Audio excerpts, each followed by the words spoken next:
Howdy, howdy. Carlos here. Every week, I get together with some friends to share my latest research on artificial general intelligence and cover what I've been reading. And then we kind of open it up and talk about broader issues to do with epistemology and this knowledge-based view of the world. So this week, we dug into process-oriented fields like economics, evolution, and epistemology, which are less about the particular design of some object, like an organism or a rocket, and more about how these things come about, what kinds of processes are involved. So they're a bit more abstract, these fields, economics, evolution, epistemology.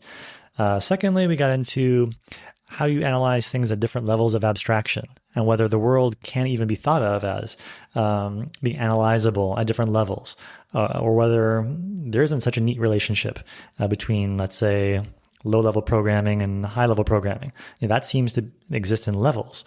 But is that true of the world more generally? So we dig into that. We also go into different measures of complexity. Complexity of programs, of ideas, of organisms, and designed objects. Some measures of complexity are about how long a program is, or how long it runs, or how long it takes to assemble an object. So there are different measures there, and we kind of go through some of that.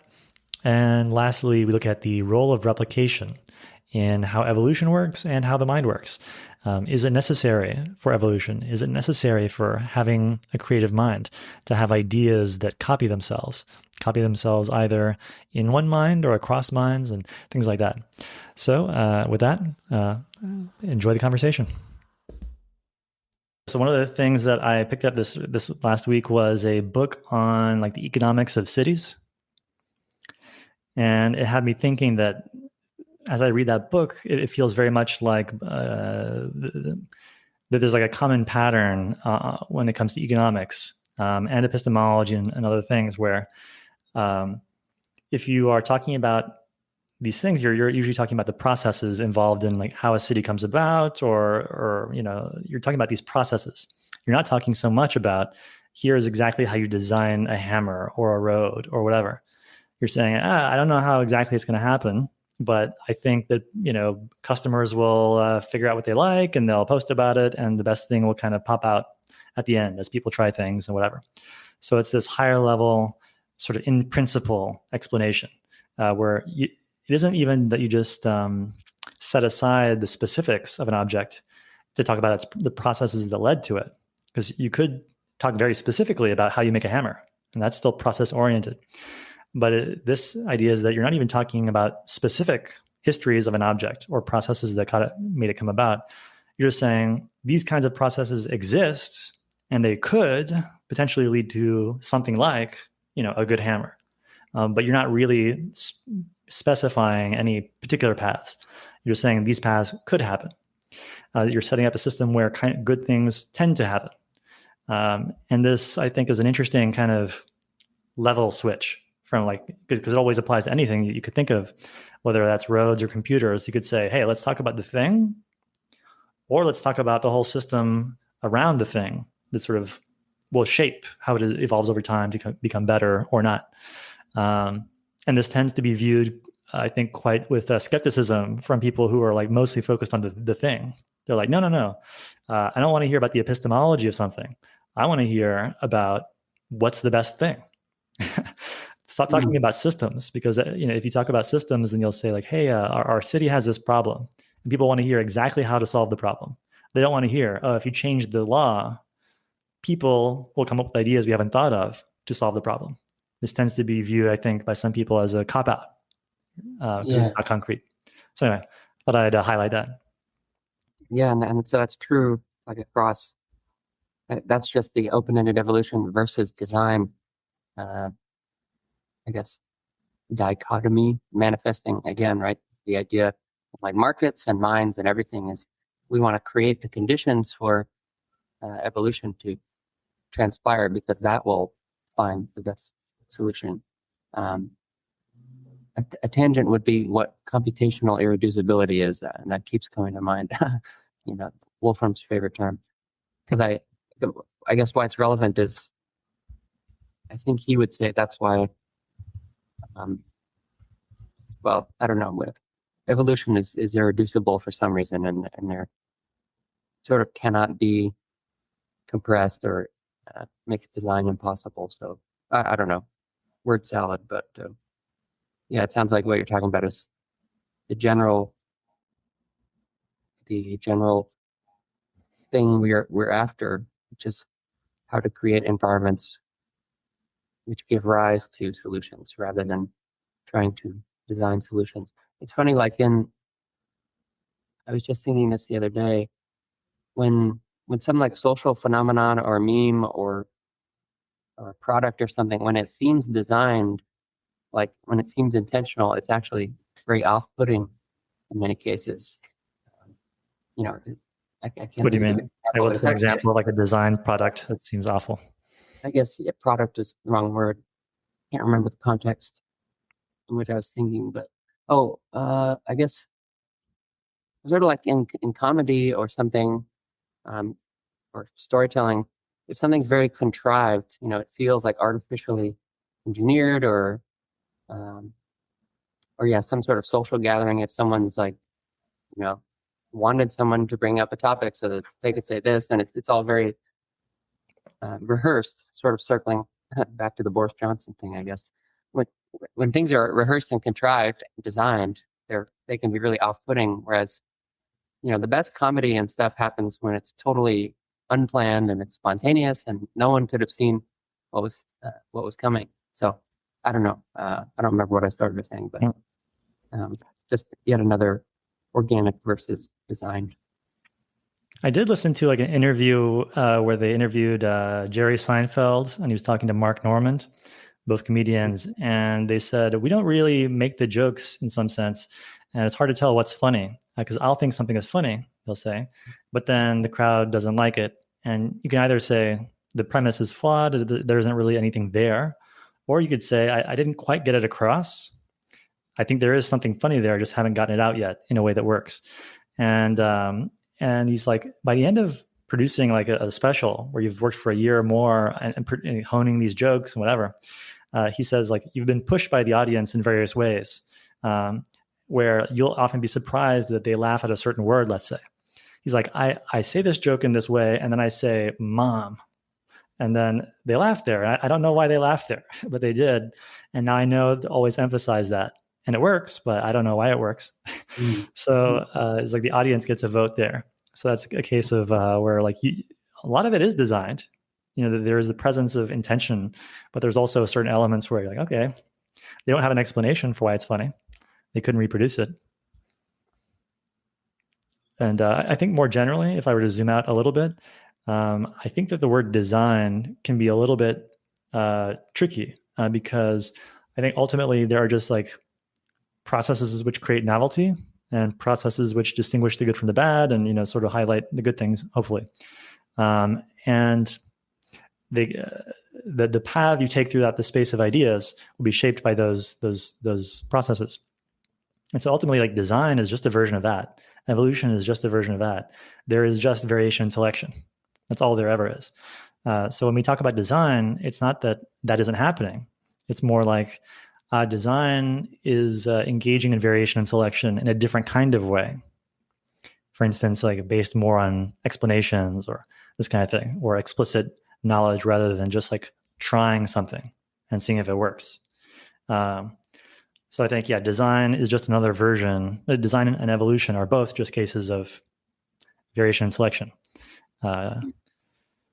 Yeah. So yeah, if you analyze a situation and say, was it designed? In some ways, that can be a tricky question to think about. Yeah. Something I'll point out is I think the process versus specific thing distinction is a deep one. And I think it's related to coercion as well, where if you're not enjoying something or you're not interested in something, you are steered towards a specific thing, way of doing that thing. So, for example, I'm guilty of this myself, where taking math courses or whatever during undergrad, and you're just like, I don't like this whatever differential equations chapter. Just give me the answer to this problem set. I don't care about the steps or the reasoning behind this particular thing. Let me just get the answers. And I've seen myself and so many people accumulate all of these different things without like all these different like answers without understanding the connections between them and so on, versus if you're really enjoying something or interested in something, I think you steer in the opposite direction where you're like, oh yeah, I want to know the story. I want to know like, who came up with this differential equation stuff and what were they thinking about that prompted them to come up with this stuff, and like, why did they do it? Why did it happen in this year as opposed to a year like decades earlier or so on?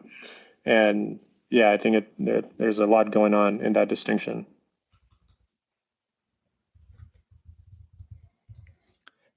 How do you feel that like leads to the idea or connects to like the process-oriented thinking versus object-oriented type of thinking? Like, I think you end up doing more process-oriented thinking. I think just like, I don't want to say mysteriously, like almost naturally when you're really interested in something, because you want to know the lore, I guess is a way of putting it. Like I remember reading on the origin of species, even though I kind of knew how evolution worked. And so I had nothing to learn on that front, but I wanted to know what Darwin was thinking about. Like what kind of problems was he thinking about that led him to make such a groundbreaking discovery?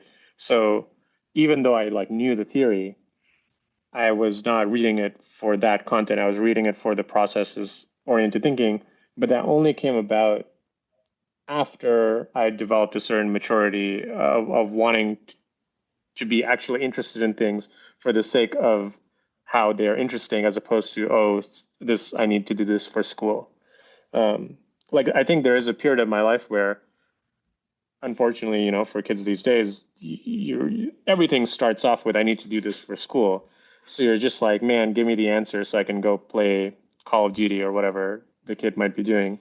But it's only later where you're like, oh, there's something nice and interesting going on here, and I find like this story really appealing of how Einstein discovered relativity or something, where you're like, okay, I want to know the process, I want to know the lore behind it, where the little details that are not super crucial to the theory itself, like for example, the fact that Einstein was a patent clerk, but it is totally like, connected in a deep way to how he came up with relativity, right? Because he was thinking about the clock synchronization. Anyway, I don't know if that makes more sense now, but yeah, hopefully it does. That's interesting. Like you find that most things that you're interested in, you want to know, like essentially you're trying to understand the problem situation that led to the creation of whatever theory. That's 100%. Yeah.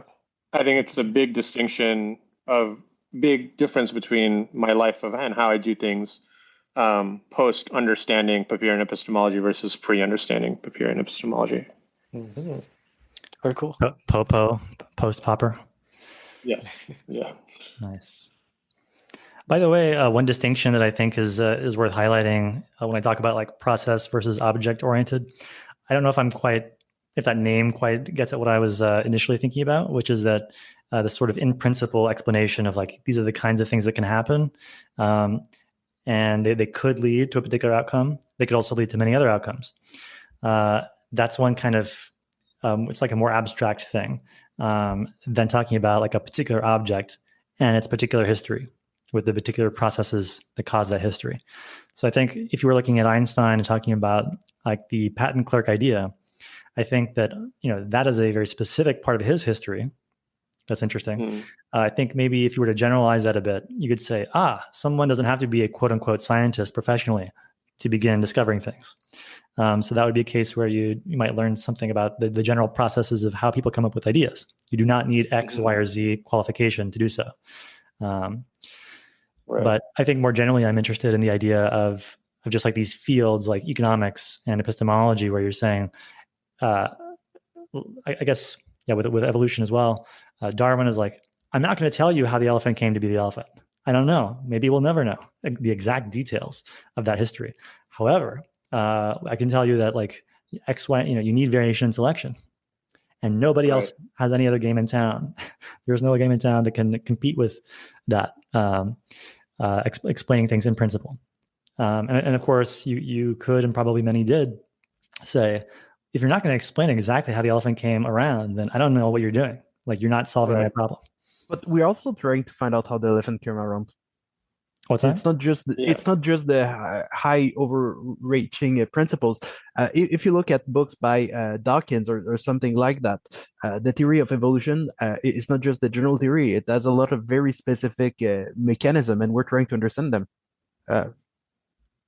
There's a lot of detail there. I think part of the discussion around Darwin is kind of understanding how many different things are going on, including the things you mentioned, particular histories and other things. And people will say, like, Darwin was wrong. And he was about various things. However, he got like the core idea of like, this is the kind of process which could, in principle, bring about this kind of organism. And that's a different problem from explaining exactly how any one of them came about. But, you know, One his thing. idea that didn't quite exist in Darwin's time was genetics. So he had no conception of genetics. So there were a bunch of paradox. Like, let's say you have a white parent and like a black parent, and they make a mixed child. Because there's no genetics in Darwin's time, they thought it's just result in an average, and then we have average of average of average. So you no longer have the tails and the extremes. So they didn't know how you could maintain some traits. So I just think it's slightly reductive to just view evolution as just a variation and selections. Like they're a bunch of details, and they Part of matter. part of my interest in AGI is to kind of start from the idea. Like, one thing I like to say is many systems produce knowledge. They engage in variation and selection. They're unified by that. However, there are obvious differences between them. Evolution takes 1 billion years to discover something, while humans do it in an afternoon. What gives? What explains that difference? So having seen how they're unified by both participating in these two key processes of trying new things and keeping what works, then all the questions in the world open up about, well, exactly how you do it, because both processes can be done in extraordinarily different ways. So that's when you dig into the details. But I think part of Darwin's understanding is like, you can still point to his in principle explanation that wasn't around before. And you can say like, hey, there are many details which are not understood yet. And, if we want to understand this phenomenon, we need answers to those questions. And he would say, yeah, great. But also, nobody had this particular element of the explanation until I came along. So I think that's worth recognizing. But anyway, I guess that's just an example of saying, I guess my original point was, again, just to say, like, there's particular paths and many questions about particular paths. But there's also this idea of like, here are the processes. I don't know the paths. I just know that there could be such paths. And so I think that's just an interesting, more abstract type of theory, which is common, again, to economics, evolution, and epistemology. And you think a lot of people often will say abstract is it's not concrete enough, right? It's not directly addressing the particular problem. But by the way, I think like the notion of abstraction in general is interesting here, and obviously to mathematics and other things. But there are things you can say at an abstract level that you maybe couldn't say at a more concrete level, or at least not in as powerful a way. So, like a sentence about roads. Okay, if you're forced to talk only about roads, you're going to be unable to explain general things like rectangles and what their area is. Like if all your statements have to be about roads. So you're not going to be able to express more general ideas. And in the case of economics, there are all kinds of cases in the book that I'm reading now where people are making all sorts of decisions about cities, the road widths, how big the cities are, how dense they should be. And they're trying to come up with particular answers. But because the situation changes in all kinds of ways, and they're wrong in various ways, really they shouldn't have anybody deciding up front, here's the specific answer. What you ought to be thinking about it are the general processes and how to sort of make them go well. So yeah, it's just like speaking of design, you're trying to design these processes, not the roads, in a way. Just quick thing, this reminds me of this subreddit called Forbidden Paths or Emergent Paths or something, where people will take a shortcut and then it makes a path, and people post pictures of these paths and they're like, look, emergent. And then in some cases, they will then turn that into a real path, like whatever construction place is in charge. So Yeah. It's almost like an energy minimization simulation that gets run, or I guess it's a real thing that happens. Cutting corners. yeah. I've got a question that's tangential but related. There's a genre of music. It's called musique concrète, which is my poor French of saying concrete music. And there's like a general philosophy around it. So the idea is that this music is real music, and they use only field recordings as like the musical primitive. So they're arranging field recordings, but it's supposed to be arranged in such a way that they don't refer to anything else. And since they don't refer to anything, it's not abstraction. There's no abstraction going on. Whereas if you had a sound that refers to an instrument, it's abstract from that instrument. That's the philosophy there. But you get music that sounds, I mean, from a person listening to it, it would sound rather abstract. But the philosophy around the genre is that it's not abstract, it's concrete. It doesn't refer to anything else. The music is only what it is. So anyway, I'm just kind of wondering about, is that usage of the word abstraction or concrete in that from what I just described, is that a proper usage of those concepts? Proper usage of concepts is not a Popperian concern, I suppose. But Well, but I mean, whether or not the usage of the word abstract in this case refers to the same thing that abstract uses means in regular cases. I think that I tend to think of abstraction in terms of, on the one hand, there's like the idea of abstractions as opposed to physical things. That's one kind of thing. And then there's also the notion of something maybe something be a higher level than something else. Although in math, what's that? In mathematics, we can define the notion of abstraction quite formally. Where property is more abstract if it satisfies less axioms. Real numbers satisfy more axioms in group, and as you remove them more and more, you get more and more abstract. So it's the partial order relationship, not total. You can't necessarily compare always two things, but yeah. That makes sense. Interesting. One general idea that I think is kind of interesting, by the way, is that sometimes we're tempted to describe levels of explanation. Some things being higher level, some being lower level, like physics versus computation. Hey, you'd say, hey, there's different kinds of physical systems you might use for computation. And so the theory of computation itself is more general. There are other arguments I think we discussed, Paul, about how really that picture may be kind of wrong because computation is physical. And so really that's more low level. But I guess there are notions like addition, which, you're pretty high level and you could just ask, hey, can you add in this universe or not? But we can certainly conceive of it. So I think you can try to break reality into levels, and but there's also maybe something separate where you think maybe things don't actually divide so neatly into levels, and actually it's more like you have these interacting domains of thought, and you have like this mathematical domain and this physical domain and this computational domain, and they'll have these relationships between them. But depending on how you look at it, they may be higher level, lower level, or the notion of levels just is not helpful at all. Often I think it's not that useful. Mm-hmm. Is there a case like in mathematics where it's common to talk of levels and you think it's misleading? Not really. I don't think we talk about levels in mathematics. And in mathematics, the example I can give you is that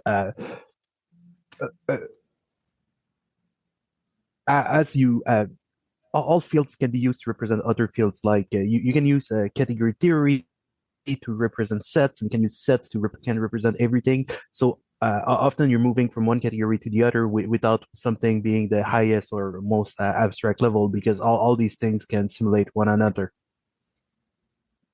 Yeah. It's like if I told you can do everything with something, you have a notion of universality in mathematics. So linear algebra is universal. You can represent all of mathematics with linear algebra. Language theory is universal. You can represent all of mathematics with language theory. Set theory is universal. It's usually the foundation of mathematics, but that's only because of historical reasons. Category theory also fits the bill. So in that sense, I don't think you can have something is higher level or more abstract in that kind of sense, because at a certain period maybe that was true, but by today's standard, almost every subfield of mathematics can be used to represent all of mathematics. Oh, interesting. I didn't know that. I'm wondering now if that definition of abstraction as fewer axioms extends, I don't know, to like the visual domain or to any domain, not just mathematics. Like when we chunk some scene into, objects, we're sort of abstracting away just the patterns of light, right? Or sort of doing segmentation. I'm just wondering now if that is sort of can be explained in the same way of like using fewer axioms or different axioms, or I don't know. I'm just wondering about the reach. I don't see it personally, but okay. This is a sort of a separate thing, but speaking of levels of explanation and so on, one thing that I think is interesting, partly inspired by like Gödel, Escher, Bach, is thinking about like reductionism and that kind of thing. And so I think there's like an interesting difference in like a worldview that you might have if you could only discuss things at one level that was quite low level versus having higher level concepts. Like we can talk about cars and buses and the sky, but imagine you can only talk about pixels. It's going to be very hard to express things if you can express them at all. And if you can, it's going to be quite difficult. And so like there's quite a special thing to being able to say like, oh, I'm going to invent a new concept that isn't within this existing terminology. You're going to expand your ontology to include something new. And like just from a pure efficiency perspective, this turns out to be like hugely different. Because just play that out in your head that somebody says, for instance, I like to think in terms of like a map, and like you can traverse this map or this space by taking individual steps, let's say, or maybe you could take a plane. That might be a high level abstraction that teleports you from one place to another. And to you, that's just one step. You're like, I took a flight from Chicago to New York. That's one thing in your head as far as you're concerned. You bought one ticket, you got on one flight, and you sat down in one place for that time. Whereas in the past, that would have required, a whole, like a cross-country thing would be like the stuff of legend when there were no roads and other things. So if you imagine a case that you didn't have of the plane, imagine you could only speak in terms of like individual steps. Then, like you'd say step forward 300 times, step right this many times, 3 more times at 45 degrees. And like your whole set of directions had to be like that. Like you didn't even have the ability, or suppose you didn't even have the ability to say repeat. You just had to say forward, forward, forward, right, right, right, forward, forward. Like that's just a horrifically long description, as opposed to just take a flight. Or a more rich language that says go so far in this direction and so far in that direction. Such a language would have basically loops and make that language more powerful. Even though, importantly, they can both express the same thing in terms of you will get from A to B if you follow the instructions. It's like a Turing machine that says like, okay, like if you just talk in terms of Turing machine language, you can say what you want to say, but it's just going to be painful. The same thing apply in math when I said every topic could simulate the other. It can be quite painful. That's why we need these topics. Now, I'm wondering how much the high level, low level term from programming applies to real life, because in programming, it's pretty clear. And I think it's very principled. Like the closer you are to like electrons moving through logic gates, that's as low level as you can get. But then the further away from that you are, where it's like Python, or I guess I wonder if now vibe coding is even a higher level than Python, where you just say in English what you want, and then even the code is handled for you. I feel like that does cross over to reality a little bit, but Just want to point out that you could use Python to talk about fundamental Turing machines or things like that. Exactly. So even there, Yeah. the distinction is not as because all Yes. computer language can have a feature called universality, and if they're not universal, you could almost say that they're not a very good language. Even stuff like LaTeX is universal, and because of that, I find the distinction between high level and low level to kind of crumble. And one thing is true historically that the way computers are built, they're built with like a machine code, then assembler, then patch and patch on top of each other. But that's a historical artifact. If you're looking at just the pure language in and of themselves, I find it harder to argue that there's a hierarchy. Right. Well, I guess the hierarchy is not about powerfulness or universality, where 100% I agree with you that all of them are universal and they're all Turing complete, like universal in the sense that they're all Turing complete. But I do think the distinction does matter, where the amount of stuff you can express with fewer symbols, let's say, in a Python for loop, versus if you had to write that same for loop in assembly, it would be much longer. So the higher level is that you're more zoomed out and the details are not as visible anymore.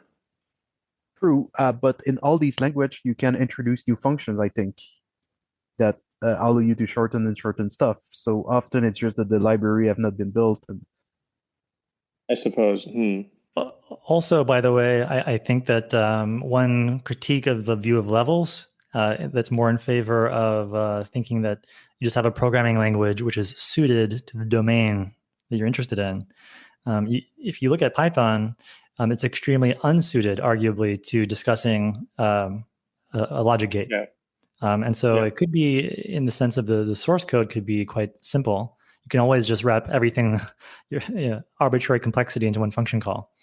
But in terms of what is actually executed, there's going to be huge complexity in controlling, let's say, a single logic gate. Whereas you might have an alternative language like C or something else where, okay, you can just, that's a native thing, and only two things are going to happen. If you type in that character, you've controlled one logic gate. But yeah, there's a separate thing. There's a kind of a tangent here. I think it's kind of fun, but I don't want to derail us too just yet. If there's other thoughts on that. I'm just wondering. I feel like in software, part of it is because it's in reference to a machine. Like, sort of the more higher level of programming languages, the less you need to know about the details of the machine it's running on. And I feel like a lot of things in the world, there is sort of a natural hierarchy of the kind of the higher level, the less you need to know about details.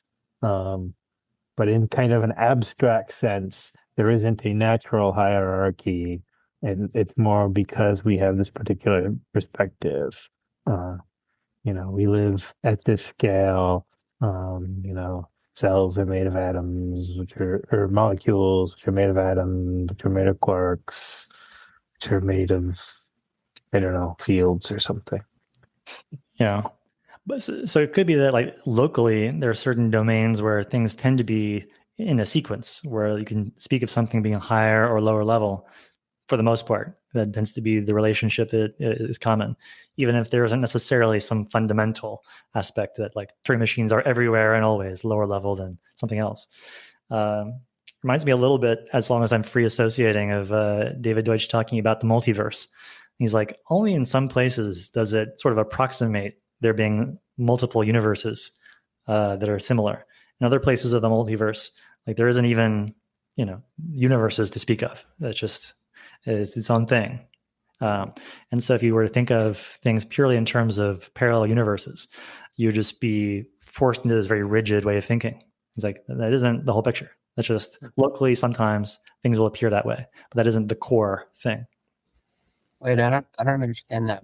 Only in some cases and in some regions there are universes which could be said to be similar at all, and that's not generally true. Is that what you're saying? Like, not every part of the multiverse is autonomous to be called a separate universe. Like for instance, I guess maybe if you were to go very to like some very small scales or something, like it would just be quite complicated set of interference phenomena, and there wouldn't necessarily be particularly separate paths which are related. I think there are probably weirder things that, I'm not a physicist, so I don't know. But basically, yeah, like that there are some areas that look like traditional universes that are similar, but then maybe in certain regions or at certain scales, that's not a great description. I wonder back just a little bit to the abstraction or in the higher level and so on. Is a higher level always more efficient in like the kind of way that we're using it? No. Oh yeah, I Well, see. I mean, like Carlos said, it can be the opposite for programming, where if you want to write very efficient, optimized code, you would write assembly and you would like painstakingly make it so that the least amount of operations are happening. Versus in Python, there are memes about like you like use PyTorch, which is a machine learning training library, and it's like Jesus take the wheel of like how it's going to optimize your stuff, and you get like 20% GPU usage as opposed to 99% sometimes. Mm-hmm. Okay. By the way, there's a very general, I think, question there, which is notions of complexity. And there are many different ways of assessing it that are maybe useful in different circumstances. So there you could say, what is the length of the program, or what is the length of the execution of the program? And depending on what you care about, you're going to have totally different measures of complexity. Have you read Bennett's article on that topic? Logical depth or something like that? I have not. Oh, who's the author? Charles H. Bennett. I don't remember much about it, but he had this notion where it's based on two different things. One is the length of the smallest program able to generate code, and then there's a second dimension, which is for how long do you have to run the program. And it gives you something where you have programs that are extremely long but don't run for a lot of time, and then that's an object which is like kind of a random number without inherent structure, because its shortest program would just be print that tremendous thing. And then you have things where you need to run a super long program to compute it, but in reality the program is very short. Maybe a program that compute pi would be like that, the decimal of pi. And then finally you have so there's a two-dimensional aspect. I don't know that much about it. It's just I heard of it at some point. I don't know that much about complexity theory. Cool. But I think I came across that a little bit when reading about assembly theory. And that's like a thing about like how would you spot something complex out in the universe that might indicate that there was life? And especially if they don't use technology like ours, how would you see that something is special? So you could just think of like what kind of thing is special in indicating life or what other things. And that's both interesting from the perspective of how do you recognize unfamiliar life in the universe? But also, I think I was rereading The Blind Watchmaker recently, and the same kind of question comes up when you're looking at, what should we be impressed by on Earth versus what can we just say physics did it? It's just a rock. It's not that different or it's not that special, as opposed to complex organism, where you should be very impressed and you shouldn't expect the same kind of explanation you would have for a rock. So that problem of design, the classical problem of design from like William Paley and like that Darwin had to solve. That's also a case of trying to understand what is the right kind of complexity here, because it's not so obvious exactly how to describe it. So I think, notions of complexity and specialness are, come up in different places. One version of that, by the way, that I think is kind of fun is to compare the thing that came up in this assembly theory paper, which was, suppose you have like a bunch of components to begin with. Think of them as letters, A, B, and C. So all you have right now is A, B, and C, and the alphabet. If you see something out in the universe that is like a whole bunch of letters together, you can ask, what kind of, how would you arrive at that sequence? If it's like 10 A's in a row, then actually it's fairly simple to produce that sequence.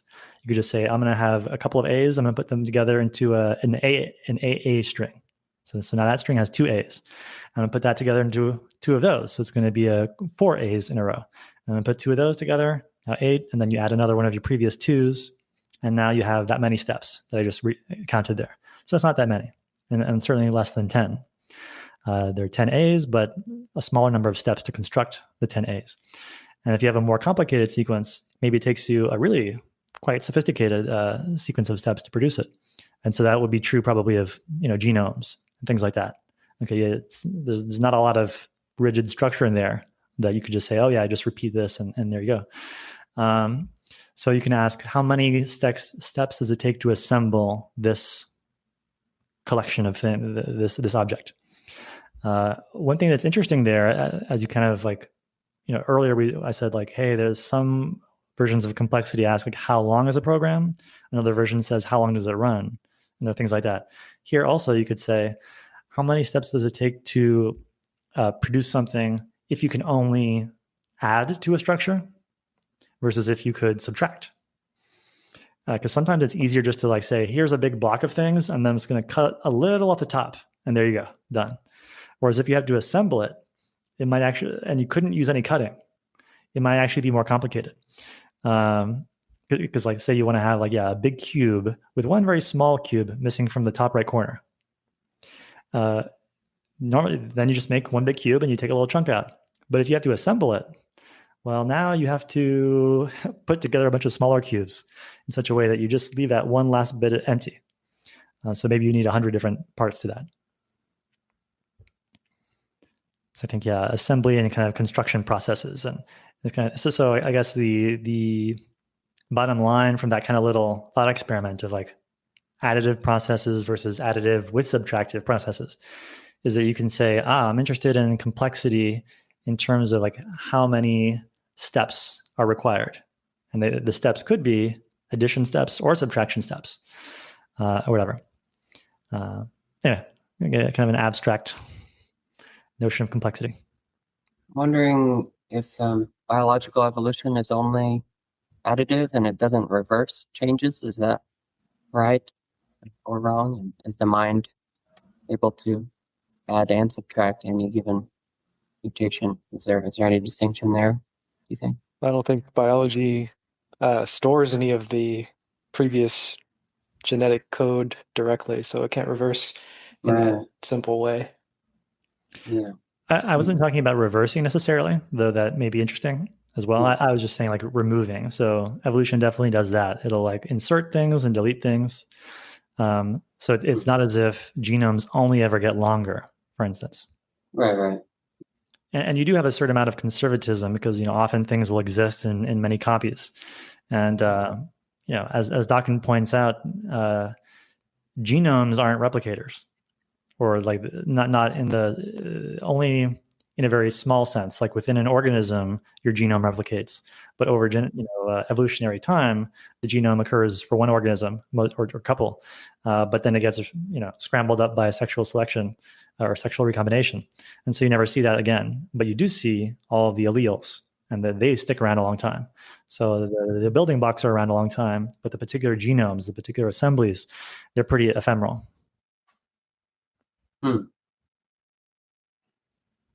So yeah, in that case, it's quite hard to delete a gene if it's been around a little while, because it exists in many copies in different genomes.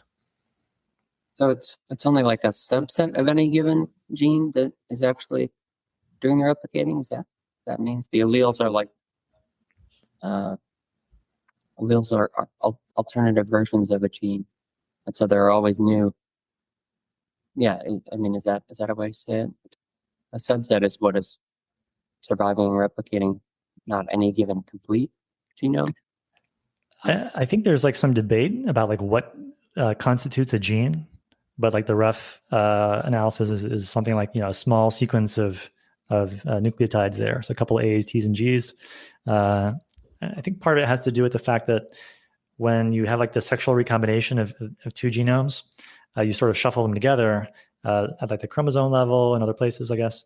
So you're going to slice up the genome to some degree, but if you're pretty small, it just becomes very unlikely that you're going to get sliced in half and messed up in that process. Whereas if you had like a really, really long gene, then you'd be sliced up pretty certainly at every generation. And so there's something there about the smallness being more, I guess, reliably sent between the generations. Which is kind of interesting to think about, right? Because I guess that's, again, Paul, we talked about earlier that Darwin didn't solve all the problems. And so, at this point, you're talking about, okay, we have discrete things, not continuous things in terms of traits, and we have replicators, not just organisms. And then now we're talking about replicators, but you have to get precise. It's not the genome, it's just the gene. And then there's a little bit of vagueness there about what is a gene. But this broader picture is interesting to see, where it says, like, again, reading Dawkins, he's like, the path of evolutionary history is a bunch of these little genes flowing all over the place, all across different species and everywhere. And we tend to look at species and particular organisms. But as far as evolution itself is sort of concerned, that's not really the thing. The individual genes are the thing that really last. But I thought genes had a clear definition.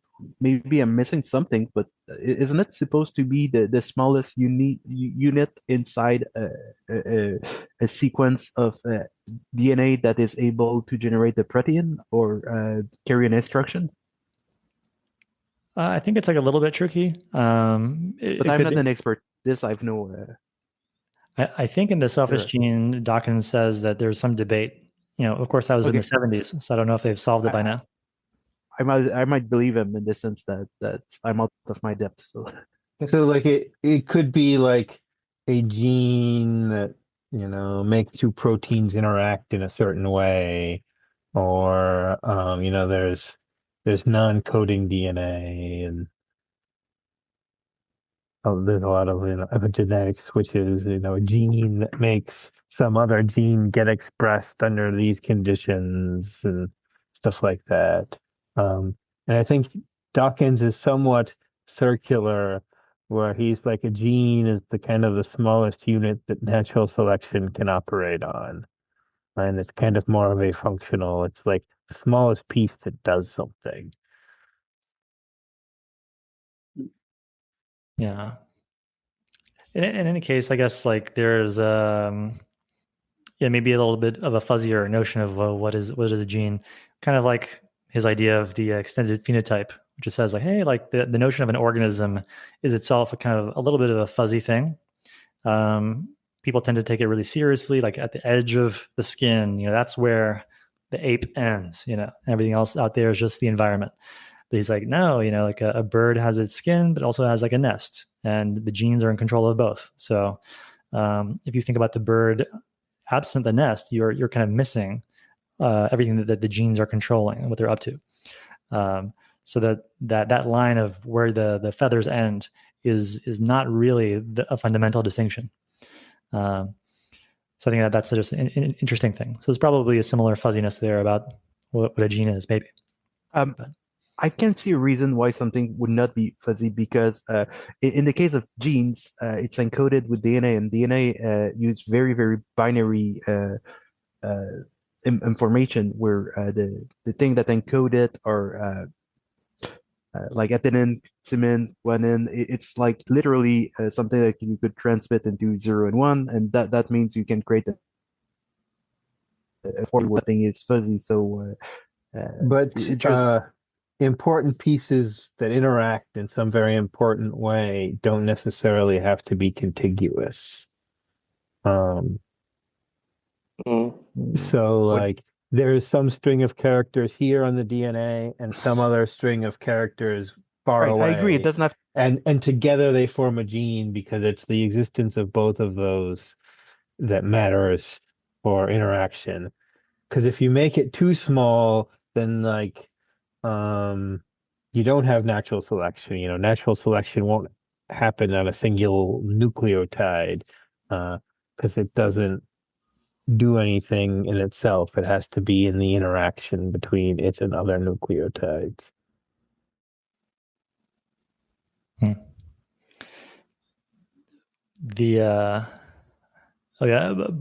the way, I was just remembering, I was looking at my notes, kind of preparing for today. And so I remembered something I forgot to mention earlier about economics and the book I was reading on economics of cities. And one thing that they mentioned, this is just a random tangent, I guess, but they said that he's like, I looked at many cities like in my career, all across the world. I've been in the US, I've been in the Soviet Union, I've been in China before its land reforms. And one of the interesting things was that in every city with a land market where you can sell to somebody for a price, there's a dense city center that's very productive, and if you can get more money by selling that to somebody who can build a high rise, you tend to do that. And there tends to be this constant turnover for the most productive use of like the city center, and then you have a much lower density elsewhere. It's like you see that everywhere, except in the Soviet Union and in China before its land reforms. There, you would see like an inverted pattern where it's like a city would form maybe by decree, just like, hey, we're putting a city there. Everybody, we're going to ship you over there. This is your new home. And then they would just build out from that center. And so the oldest things would be in the center. And the newest things, maybe including high rises, would be outside of that. And every time you were in possession, let's say, or running like a factory in the center of town, you might say, hey, like, I shouldn't have a factory in town. Like the traffic is horrible. This is totally inefficient. I want to go out to the outskirts, and that'll be better for everybody because then you can put a high rise here, and it's a win-win. But then you go up to your leader and you say, "Hey, I want to do this," and they say, "You want us to relocate you? Like we have to tear down your building, build it again over there, build a new thing over here. Like that's just a bunch of money. I don't know if I want to spend all that." So the decision making always seemed like a cost to engage in that kind of change. Whereas in the market cities, the dynamic was totally different. So it's interesting seeing that communism had an effect on the landscape. That is cool. What is this book? It's called Order Without Design. And can you, Carlos, do you have like a sense of how to describe that difference? Like there's variation in selection in, let's say, the regular market city, and then there's a form of variation in selection with the top-down, design city, but it's separated somehow from the direct whatever design variation selection of the city.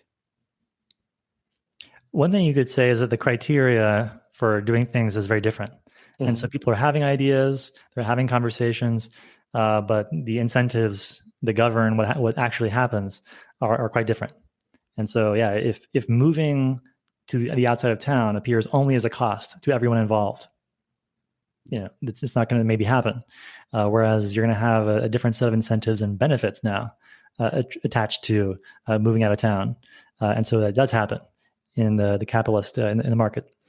And a more general kind of thing that I tend to think about in the context of economics and epistemology is that like, you want to have a system where, where errors tend to get corrected, and you can ask who is incentivized to correct the errors in which system, and maybe in the socialist system, eventually somebody does an analysis and says, hey, guys, it's really kind of crazy now that we're doing this thing. Let's put the factory out of here, and it makes sense. But it might take a lot more pain and suffering before you realize that. So the cost of correcting errors is higher. It reminded me. Oh, please, Tyler. Go ahead. Okay. It reminded me of, I think it was a Hayek essay, or I don't know, it's a recurring theme, but the question of centralized planning versus distributed planning. And so if you have like a central core that is trying to make the decisions for all of the other entities, then it just doesn't scale well, or it's just intractable in some sense. And so I guess that's what's happening in the socialistic city planning allegory. It's actually maybe less computation happening rather than letting all the individuals do mini computations and distributing it. So I don't know, maybe in some sense, it's no wonder that those cities have all these inefficiencies, because there's actually just less thinking and problem solving, even present, just by volume. I don't know. So that's what it reminded me of. But would we still consider the central planning cities to be created by variation and selection? Yeah. I guess this book says that design is a bad word in a sense, in its definition. The book, by the way, again, it's Order Without Design. The guy basically says this is a book which tries to make two fields talk to each other that should be talking to each other but don't. City planners who decide what happens to the streets and the apartment buildings and things like that, and what the laws should be. And then I guess it was urban economists. So urban planners and urban economists. And the urban economists, look at all these trends and they think economically in terms of supply and demand and blah, blah. And so to them, so to these two groups, a given phenomenon might appear perplexing or totally trivial and easy. Like you say, how come everybody is coming to this city and living in the slums on the outskirts? I didn't build for that. They shouldn't. I didn't build a home for them. There's no streets to go over there, and yet they keep coming over here. And then the urban economist says, well, of course, they're more productive in the city. They have more opportunities, and so they're judging the harshness of the city conditions and those slums to like what they have back home, where there's like no income, and it's also bad. And they're making a judgment there and coming here. So it's no surprise that you see a lot of them coming, and they keep coming over here. Despite the homes they're living in aren't as nice as the ones you design. So things like that. And so the guy says these fields should be talking to each other, and people that are designing cities and making active decisions should have an economist, whispering in their ear. And the economists should get out of their ivory tower and maybe start talking to some of these cities and say, hey, what you're doing doesn't make any sense. Like you're trying to, for instance, dictate how dense the city should be and how big it should eventually grow. And the economists would say, that's not up to you. Like there are a million things that could affect who wants to go to which city. And some technology comes up and suddenly the mines in that town are hugely profitable and everybody wants what's in that mine. How are you to know? And so if you think that you're going to design a city that's totally rigid and can't grow, you're just hurting yourself. So things like that are the types of conversations that he kind of wants to promote. Very cool. Lamarckism comes to mind, and I don't know why. Is there any connection there? And I also wonder, does Richard Dawkins ever talk about Lamarckism in either his books or any of his books, rather? I'm sure he covers them to some degree, critically. People sometimes ask me about an interview, or I think Dennis Noble is another biologist. And I think that was it was Dawkins' advisor or something. And Noble has recently been talking about Lamarckism in some context. And Dawkins is like, no. So they go back and forth. But yeah. But cool. I just wanted to throw those ideas out there, and I'm happy to go through any other ideas you had on that, or if you have some questions on your mind. I'm still drawn to the topic of complexity, which kind of came up, and it relates to, I still have this sense that there's this underlying thread connecting a lot of different things, but like the centralized planning versus distributed planning relates to like some computations being reducible, some not, and then the question of tractability. And we've talked about this before, Carlos, personhood is being able, or is, I guess, a program which can get to any other program in the space of all computable programs, excluding memory, or tractably. Do you agree with that to start? And maybe we could just talk about that. But is that necessary? A necessary part of the definition of personhood, and is it sufficient, or are there other things going on? That seems central to me. With I guess talking about what makes a person is a bit tricky, but certainly you can say like what kinds of systems are more powerful than others. And speaking of objects versus processes, that's especially relevant with what you said, because there's on the one hand the ability to construct any object, let's say any thought, any idea, and a Turing machine with a random bit generator underneath it could do that. Right. Can generate any program. However, that's obviously not quite what we want by itself. Another thing that would be good is not just object universality. You can create any idea, but also like process universality. So you want to be able to construct new ideas and assess new ideas. These are the two processes that are most fundamental. So you want to be able to do those two processes in any way. That basically means you need to be able to take anything that you've made and use it for those two processes. Hey, I have a new idea. I'm going to use that to make more new ideas. Or, hey, I had a new idea. I'm going to use that as a filter. You want to be able to do that. Isn't that captured by just Turing completeness and the space of possible programs? I mean, everything you just described are just programs, right? And the point is the movement within the space. It's almost like a minimum speed at which we have personhood, below which it's not possible. And I've struggled with this because Deutsch and I think we all have this common sense notion that personhood is a qualitative thing, or there's a jump to universality. But if a random number generator can create any explanation just in intractable time, how is there a jump there? What's discontinuous? It seems like, that's the question, I guess. Well, there is a big difference between, being able to construct anything in the space of all possibilities versus being able to use anything to guide how you move in that space. And so I kind of like to think of it like, hey, there's this 2D plane, and you can walk around this big desert, and if you can walk, then you can walk, and you can walk again and again and again, then you can get anywhere. Of course, it's going to take a while. However, if you can like walk to a place, and let's say that this place has like tools around the different locations, if you can then walk to a place and use what you have gotten at that place to then improve how you navigate further, let's say there's a bike at some location. If you can reach the bike, there are two possibilities here. Either you can pick up and ride the bike, or you can't. If you have to just keep walking past the bike, then it's like, okay, you can see the bike, and then you have to wave goodbye to it and just keep walking to more places. And then you see a rocket ship, but you can't get in it. Versus, okay, I can get on the bike, and now I'm not only getting to that location, but I'm using what I got from that location to go to more locations. I understand your notion of using what is discovered or created or found, but why would the walker not be able to use anything in the metaphor? These are programs which it has synthesized, and it's Turing complete, so I can run them, right? So what is the usability actually outside the metaphor? What does that mean? Yeah, well, I mean, if you take a Turing machine and just start randomizing everything that's on it, okay, any program will arrive there at some point. So already, So already you've added to the Turing machine, because the Turing machine by itself will do nothing, or it will run whatever program is on it.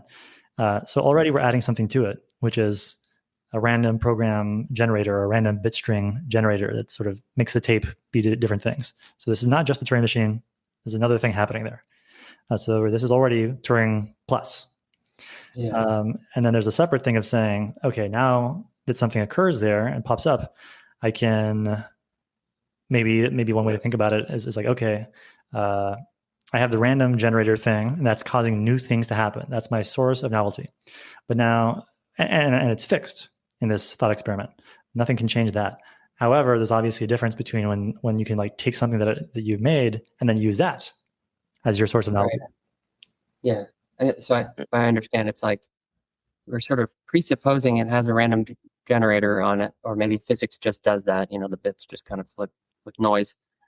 So if it will create a program, a great explanation of what relativity is somehow from first principles, given infinite time.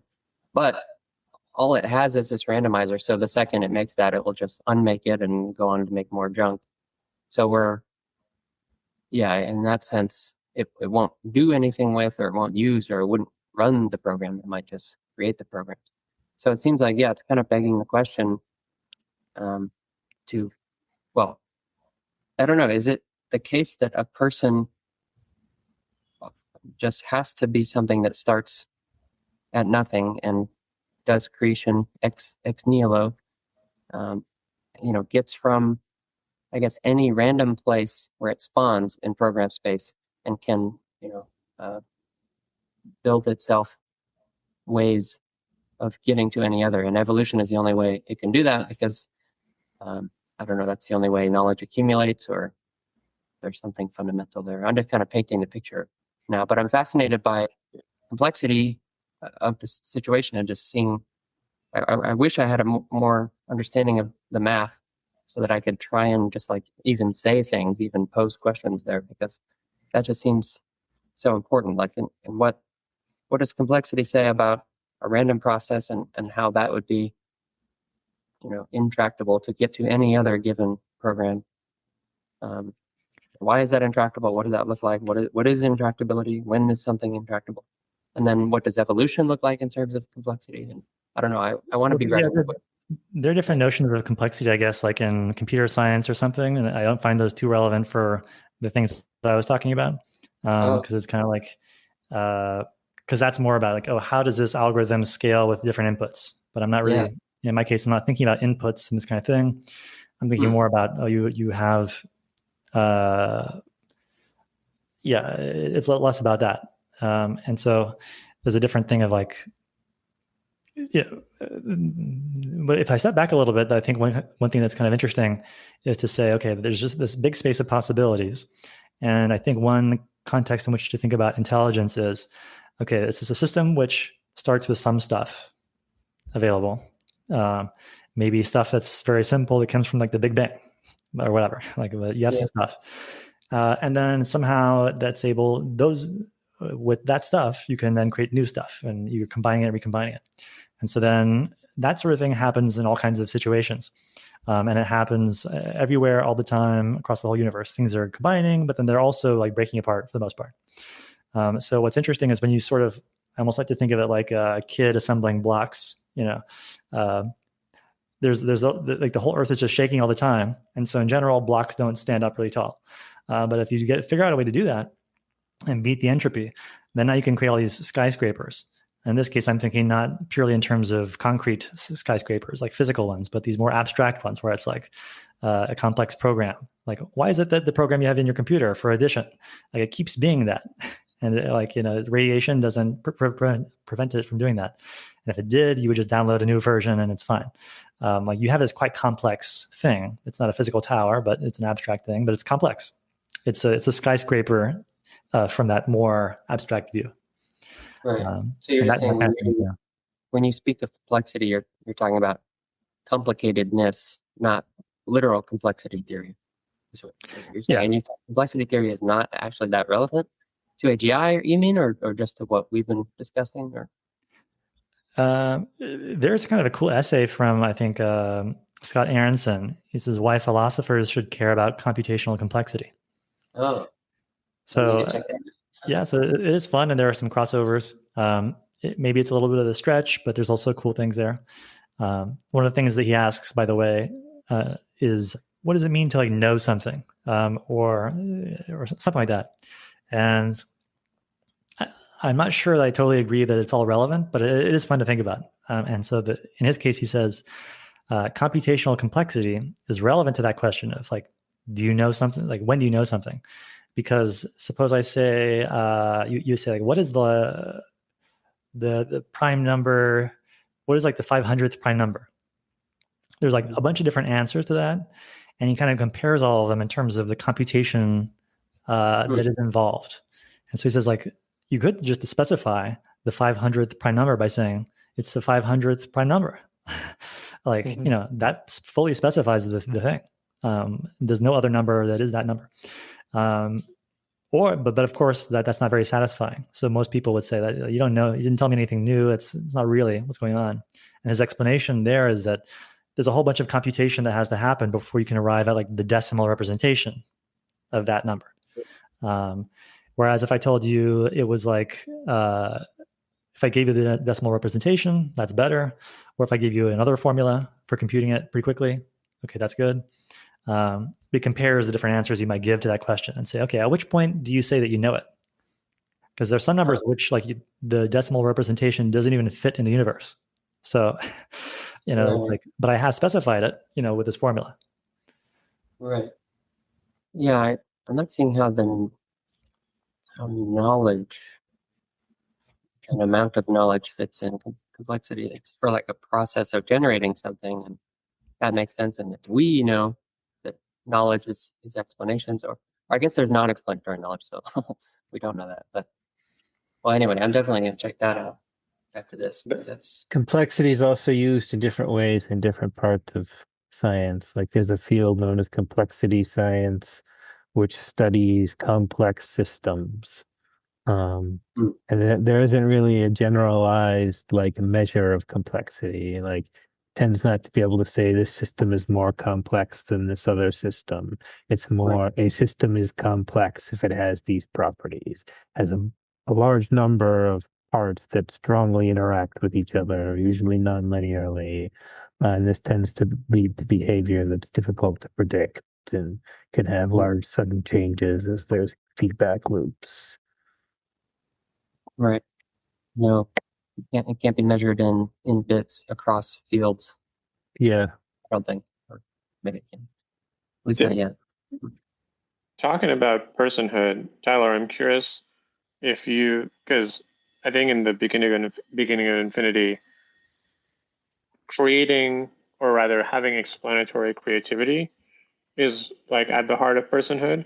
But then the way you were describing it was, it seemed like that this explanatory creativity thing was not at the center of your definition. So I'm just curious if you think that is the case or not the case. No, yeah, I do think it's central, and I have been envisioning explanations as programs, and so a person is like a universal program synthesizer, which can go from anywhere to anywhere, somehow Right. intractable time. So that's what I'm interested in exploring. So no, I think they're the same thing, basically. It's universal program synthesis with nothing by fiat. It's all internal, self-starting. Well, so because when you guys were talking about this, I was thinking about this whole like using the bike thing in the desert, right? And I think like the same way your random number generator is like a really special program, like a bunch of other programs depend on it. It holds up the bottom of the variation thing. There's also, I think, another special program, and I've talked about this in previous of these calls, of like detecting good programs. Like there's a program that I think is somewhat special that tells you, hey, this program that I just came up with is better than other programs I've come up with before. And if you don't have this capacity to do this thing, you will like drown in all the programs that you're creating, right? Because you just be overwhelmed with so many different. And what was I going to say? Like, let alone even using the bike, but like just noticing that the bike is useful, I think is like a fundamental part of this. Like, okay, how do we get to this personhood type entity? Anyway, I just wanted to throw that out there. Yeah. To use the this is better or this bike is useful program, that program has to come from somewhere, and so the constant principle is to not be introducing external knowledge. So I mean, the bike sorting program is great, but if we're serious about trying to figure out personhood, then the person could only create that for itself and then use it. But that's just more of the same problem. The question is, how are we creating an environment where those things happen? And I mean, we know it's evolutionary, and so it seems like the only criteria for anything is just survival of the best replicating, or something in that area. So you need a way to just represent programs as replicators or made out of replicators, and then somehow tie it in a strange loop and set it free, and it will just start evolving unto itself. So yeah, those are kind of how I'm viewing it. Just can't introduce it, but yeah. I tend to think that replicators aren't the thing that is essential. I think replicators are something that you need if you can't have something that lives very long. So it's like, if you're going to destroy the thing that you're holding, like the hard drive with the data on it, then you're going to have to copy it somewhere else before it gets destroyed.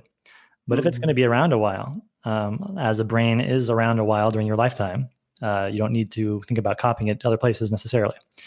So I think that replication is just one strategy for longevity of information. I was thinking that replication is the only way that knowledge can accumulate without having, without begging the question. So I thought it was pretty much central and necessary, but maybe not. Yeah, I think it's a bit of I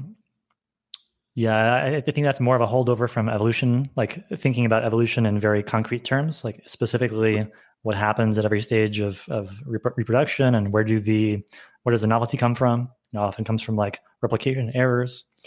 But you don't need to have replication errors to have novelty. You can have intentional novelty that you produce. And likewise, you can have long-lived knowledge without having copies. Of course, in the end, if you can't copy the knowledge in your head, then it's going to be limited to one lifetime. So it's relevant civilizationally that we have that ability. And you're going to forget some things, and you'd like to have copies on paper, so on. But I don't think it's necessarily core to how the mind works. I'd also say that replication is also kind of relevant when you think about the causal power of a thing. Like if a new gene arises and it's really great, then okay, maybe it'll make the population of that species explode. So there's a bunch of copies now of that gene because it's very powerful and useful. Maybe it allows like new food sources to be used. So this is not just about longevity, but like how much effect this thing is having depends on the number of copies of that thing. But again, that's just one way you can have more power to an idea. Because I could try to like, if I want to get a message out there, I could like whisper it to a bunch of people and make sure it goes viral in a bunch of whispers. Or I could just have like a megaphone and everybody gets it at once, I'm not necessarily copying it first to a lot of people. Just making that one thing louder. A nuclear bomb is I wonder if you can talk about that as replication, new chain reaction. But yeah. There are also two other things. David Deutsch talks about knowledge that contributes to its own survival as opposed to contributing to its own replication, that being separate. And there could be knowledge that just contributes to its own survival, but is replicated for other reasons, or it's copied for other reasons. It's not replicated. So that could fit as a program that is useful and does things, but it's not a replicator. Yeah. I mean, you can think of like survival as sort of just replication, but 1x and just across time. I think of replication and copying as the same, but self-replication as something different. So a replicator could just be something that's causing itself to be replicated or copied. But I'm still... Well, there's a difference that's made by David Deutsch. He distinguishes copying and replication. He says that replication is necessarily an active replicator. So the replicator is causing itself to be replicated. And if it were replaced by something different, it would not replicate. I see. Yeah. Copying could just be some random thing gets copied. Okay, yes. That makes more sense. So what I'm seeing, or I'm feeling to see, though, Carlos, still how can we have selection without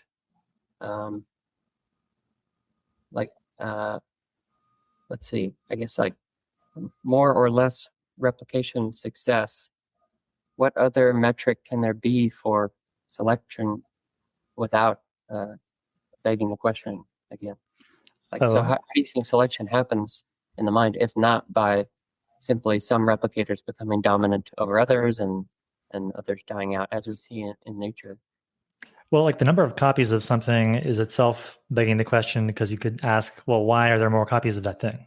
And the actual answer in biology would be, like that thing survives better, it's better at getting energy and this and that. So like the number of copies doesn't explain really why something is successful. I think the more general question is just what causes, or the way I like to put it is, as far as evolution is concerned, you only need these two things fundamentally. You need a source of novelty, because if you can't make new things, you can't make better things. So there's a QED on why you need that. And secondly, having created some things, many of them will be bad. And so you're going to have some way of getting distinguishing the good from the bad. Otherwise, most of your resources will be spent on bad things.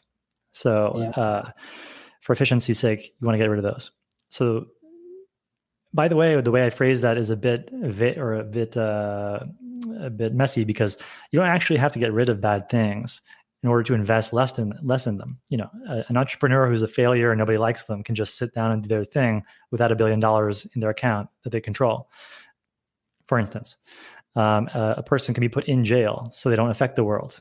These are ways of controlling how powerful they are without destroying them necessarily. You could destroy somebody in war. That's what often happens, but that is not the only means of control. But the most fundamental thing is you got to have new things happen, and you have to control the things that you have created. And I think, the bottom line there is there are many ways to control things. Copying them, making more of them is one way to control them, make them more effective. Destroying them is one way to do that. But that's just what evolution does. That's not the only way to do it. But any other ways to do it only come about by evolution. Right. Historically speaking, we depend on evolution, but that's just a fact about history, that they were done a certain way until they could be done better. I think if you want to rely on like amount of copies as your measure for success, then it doesn't turn out well, because some random gut bacteria probably, wins out by that measure. But then I'm wondering now if wealth, as defined as set of transformations you can bring about, is a good measure of success. Because then you can say humans are more successful than, say, other, God, I feel elitist even saying this, but like humans are more successful than, say, dolphins, because we can bring about more transformations. There's never... No. It's a set, not the size of the set. That's different. Okay. What's that? It's not correct to say because one set has more elements that it is bigger. It is a partial order, not a total order. And the criterion that David gave is not the cardinality of the set. It's the set itself. So our set includes the set that the dolphin has. That's what makes ours better. It completely subsumes. If it does. If the dolphins can do anything that we can't do, then the comparison doesn't. We can't make that comparison. Exactly. So if it can synthesize a protein or whatever that we can't do, then we can't say we're wealthier. But one sec. Just to nitpick on this just a little bit. Let's say someone can make 4 chocolates and another person can make 3 chocolates. You would count that as the same wealth for both people? No. The 4 chocolates is more wealthy, but if a person can do 3 chocolates and a sugar cube, then you can't even compare the two. I see. I think the thing that's happening here is that on the one hand, there's like what you can in principle do, but may not yet know how to do. And then there's the set of capabilities you have right now.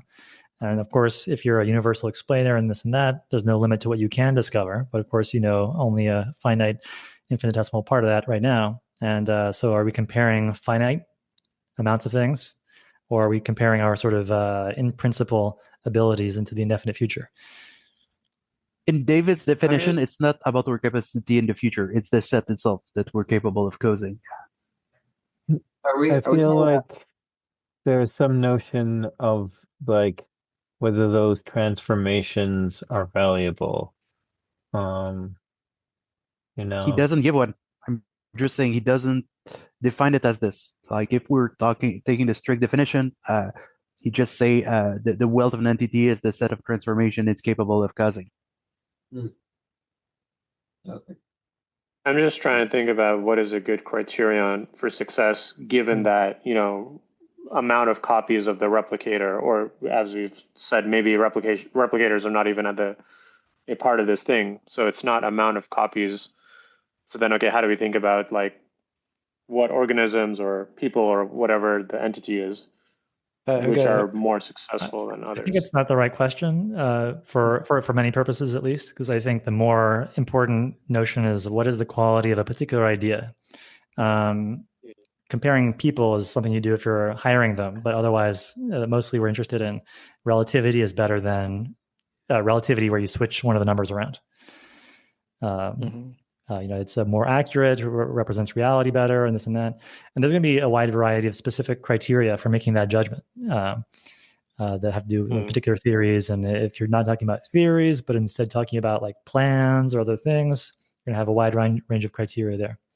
Oh, There's no yeah. single. Does that make sense? Like, we care more about growing our set of transformations than we do about comparing what set we can do to what some other entity can do. Right. Aside from the fact that by comparing, maybe we can learn to do what they can do, or we can cooperate together and a combined larger set. Yeah, you compare people when the choice is between people, but most of our choices, or many of them, are between ideas. So that's the key thing and the key decision criteria to think about. I had one slight. Ali, you said that there might be a gut bacterium or whatever that reproduces more, and I think that's a fine refutation of Tyler's definition if we're only thinking of a single universe. But once we start thinking of the multiverse, it becomes a lot more complicated because you might assume that the gut bacterium would not be the same in every other universe or in various parallel universes. Yet anything that contains knowledge would be more similar across the multiverse. And so automatically we have things that contain knowledge as being more successful by the definition of just the number. I've been wondering if the mind like creates many parallel threads of possible combination, and that similarities within that, would be knowledge in sort of that mini multiverse.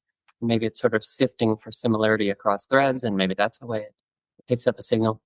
I don't think I agree yet that the notion of replicators being central has been refuted in this conversation. I still am seeing that. It's like, I mean, I didn't mean to suggest that the most populous thing is better in some sense. And the whole point is we have no criterion for better. There is no better.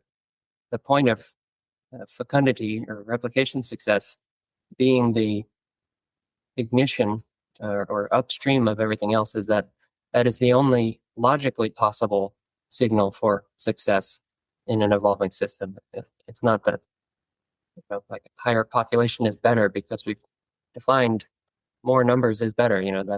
That's already introducing something by fiat. It's more that what is better replicating will become more prevalent, and that's just inescapable and undesigned. And then that's tricky to assess, by the way, because something can be more populous now in such a way that it destroys its environment and then ends entirely. Yeah, I mean, that's all true.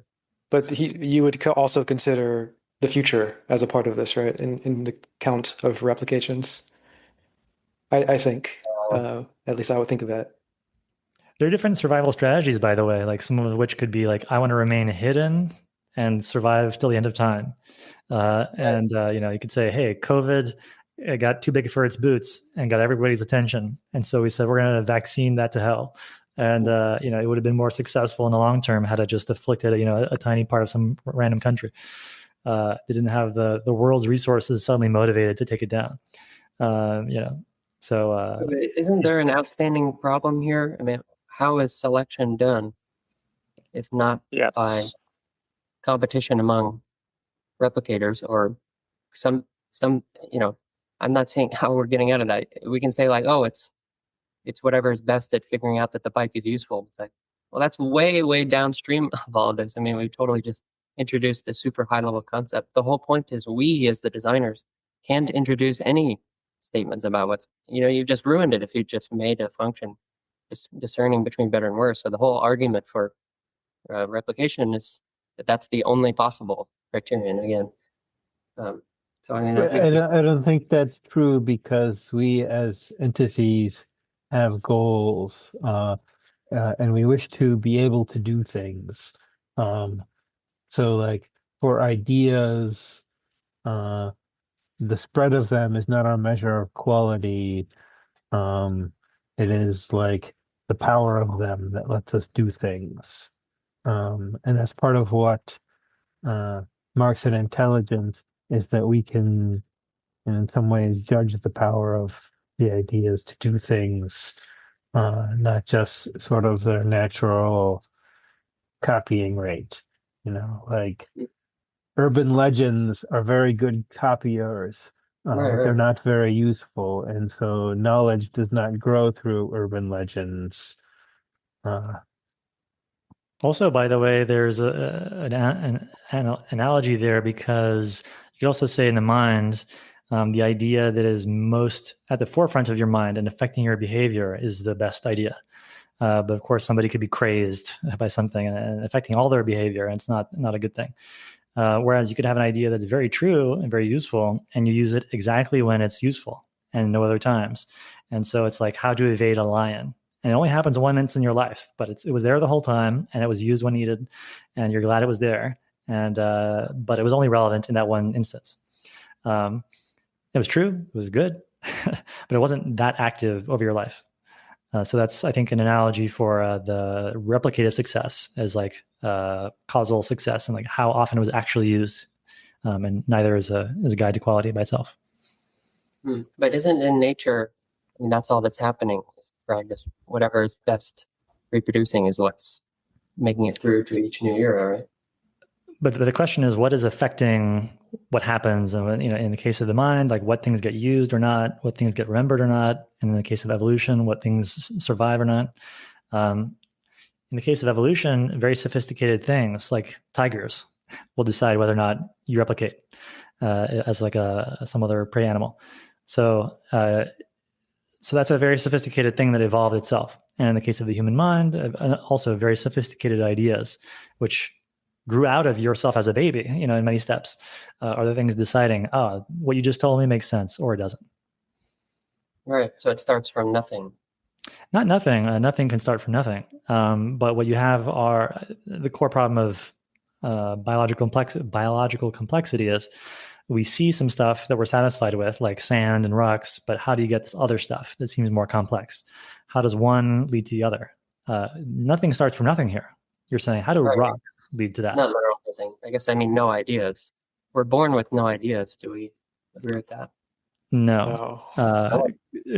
Because I think the way I usually think about this, not that it's exactly right, is that you have some computational building blocks. This is something I may have mentioned before called combinators. If you like Stephen Wolfram, he talks about this. And it's one thing that is just cool because it's simple and it's combinatorial. And so you can just imagine there's a thing here and a thing there. There's no Turing machine running everything. It's just a thing and a thing and a thing, and you string them together. And so if you have enough of these combinators, enough types of them, that you can construct, and you can construct sequence of them that can make any computation, then you're golden. And it's not that you started from nothing, but you started from A's, B's, and C's, which are all you needed to produce longer words. Right. I guess it depends on what we mean by idea. I'm imagining that like a fresh mind, a human embryo, has sort of like, the minimum viable primitives for personhood to happen and whatever else it synthesizes. And the question is, what is that class of minimum primitives? One question is that even if you have the right primitives, you have the A's, B's, and C's, do you have what it takes to start assembling them in a half decent way that lets you converge on good ideas? Or you have all the building blocks, but you never start stacking them really? Not quite right. You're just a kid that's assembling a three of them, and then they fall over, and you just do that ad infinitum. They never quite they never quite lassoed our culture and started climbing, into that full complexity. So there's a question there about, if you are randomly initialized as a baby and you have the right building blocks, is that enough? Is it just that, or do you have like some kind of simple heuristic that is enough to kind of, I don't know if it's about prediction quality, let's say, something simple and quite general, that if you have the building blocks and you have that little heuristic, okay, now you can pretty much converge on the right ideas. So for me, that's kind of my version of your question, Tyler. Like you're thinking like, what is a really basic thing that doesn't have a lot of assumptions behind it, that could maybe build up complexity from that? And you could say, hey, maybe it's about the number of copies of something that exists. That's very objective, measurable and simple. I don't think that's what I think about, but I think about, is there some very simple thing that a baby does that somehow gives it what it needs to ascend further up the ladder of complexity? And maybe some kind of very simple notion of prediction is all you need, or something like that. Like it knows to. You have to just ask the question, like, if all you know is what a baby knows, how do you take the next step, and the next step, and the next step, and have it be kind of converging on the truth, even when you are starting with the barest basics. Mm-hmm. Right. And we what may be is it reaching that the end of our allows us conversation here today, by the way. So it's probably wrapping up in the next 2 or 3. what allows us to guide our selection better than kind of natural selection, where you know, you don't grow ideas by having people who have bad ideas die more often. I mean, sometimes that happens, but Mhm. ideally, we find ways to discard bad ideas without dying. Oh yeah, I mean that's our ideas can die in our place. That's like one of the mottos of Popperianism, right? Yeah, I mean I think there's more to explore here. Anyway, I thought it was just a given that life on Earth emerged, or we only went from primordial soup to the first cells by replication success, because who's there to be saying like, oh no, it's the most, once there's more than 450 of these things, make that one more, or what, there's nothing there but what lasts and multiplies more, just as a logical thing. I thought that was like a logical explanation, which has not been refuted. I'm not. Anyway, it's a whole topic in itself, I guess. Yeah, I think we all agree with that. Oh, okay. Is that you know, complex or entities such as us can only arise by natural selection or by being developed by other entities that arose through natural selection. Right. Okay, so maybe we don't all agree that a mind is just a virtual version of that, or the reemergence of that among information, which is sort of what I've been thinking. But yeah, maybe that's a problem to explore next time. Yeah, I think it's interesting to try to learn the proper lessons from evolution and ask, like, what are the right lessons to learn? Because if you take too detailed and literal a view of it, you might say, well, we need like something akin to sexual recombination of genomes. Or methane. Yeah. Super And I specific think biological stuff. Yeah. maybe this is like a good note to end on, is that, like, I remember there was like a thread on Twitter. It said, like, here's a bunch of free books you can go download from this thing. And it was like some publisher was having a free week, so, and it was all legit. And I got a bunch of them, and one of them was on evolutionary computation. And I thought, this is the coolest sounding thing, two favorite things. And I was disappointed to find that it was very low level evolution. It was like, oh, like, hey, we can have an algorithm for some creative thing that it does like sexual recombination and something like that. I thought, I just face palmed. That's not what I wanted. Like, I don't really care about biology per se. I want this broader worldview inspiration. And it didn't have that. It was too concrete. So I thought, okay, it missed the boat. So it's like I think, genetic algorithms. exactly. And so that's cool for what it is, but I think you want to go a level higher when thinking about this stuff, which is like, okay, well, there's a source of novelty, and there's a source. One way I sometimes like to put it is, among all the things that happen, like, some are better than others, and you want a way to treat those things differently. Obviously, you don't want to invest the same amount in a shitty thing versus a good thing. So, like, okay, so how do you make that happen? So I think that's this more abstract level that kind of says, okay, within this broader wheelhouse, evolution is doing this, natural selection is, AI is training is doing this. They're all doing it in their own ways. They're trying stuff and keeping what works, but exactly how they do those two processes, wildly different. And that's where the fun is. Yeah. So with that, thanks everybody. Thank you. All right. Thank you. Let's go. Bye, everyone. See ya.